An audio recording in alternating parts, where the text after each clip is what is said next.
ইতিমধ্যে আপনারা উপস্থিতি শুনতে পেরেছেন। এখানে উপস্থিত রয়েছেন অর্থ এলাকার চেয়ারম্যান জনাব আরজু ভাই, আরো বিএনপির সাবেক সাধারণ সম্পাদক, উনি আজকের এই অনুষ্ঠানে সভাপতিত্ব করছেন।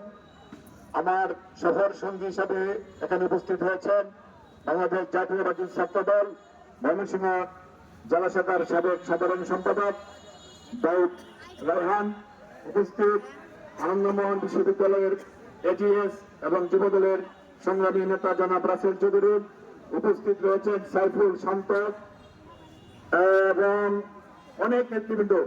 যদি আমি নাম বলতে যাই অনেক সময় লাগবে, তাই সময় একটু কম। আজকে আমাদের যে মূল উদ্দেশ্যটা ছিল যে আমরা প্রতিটি ইউনিয়নের ফুটবলকে উৎসাহিত করার জন্য আমরা একটি চ্যারিটি ম্যাচ খেলবো। আমরা ইতিমধ্যেই ময়মনসিংহ সদরের সার্কিট হাউস মাঠে অর্থাৎ এই ইউনিয়ন রানার্স আপ হয়ে যে বিজয় অর্জন করেছে, আমি এই ইউনিয়নের খেলোয়াড় বন্ধুদেরকে ধন্যবাদ জানাই। তারা 11টা ইউনিয়নের মধ্যে আজকে এই ইউনিয়ন রানার্স আপ হয়েছে, আর চ্যাম্পিয়ন হয়েছে আমাদের সেই শিক্ষা ইউনিয়ন। তাই আজকে আমরা ইউনিয়ন ভিত্তিক খেলার জন্যই আজকে আমরা এখানে এসেছি। আজকে একটি চ্যারিটি ম্যাচ খেলেছি। আগামী দিনে আমরা ময়মনসিংহ সদর সার্কিট হাউস মাঠে আমরা আরো খেলার উদ্যোগ নিয়ে আপনাদেরকে ফুটবলের যে গৌরব রয়েছিল বিগত দিনে সেই গৌরব ফিরিয়ে আনার জন্য আমরা কষ্ট করে যাচ্ছি। কষ্ট করে আজকে এখানে এসে আমরা খেলা উপভোগ করেছি।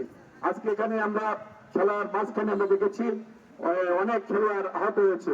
আজকে আমি তাদের আজকে যারা এই আয়োজন করেছেন আপনাদের কাছে আহ্বান থাকবে, যারা আহত হয়েছে তাদের পাশে আপনারা খোঁজ খবর নিয়ে তাদের কি অবস্থা রয়েছে আমাদেরকে জানাবেন। প্রয়োজন পড়লে আমরা তাদের জন্য আসবো, এসে তাদের খোঁজ খবর নেব। পাশাপাশি আমরা এই খেলাটি আরো সুন্দরভাবে আগামী মাসখানেকের মধ্যে আমরা ময়মনসিংহ সার্কিট হাউসে যে টুর্নামেন্ট ছাড়বো, সেই টুর্নামেন্টে আপনারা অংশগ্রহণ করবেন।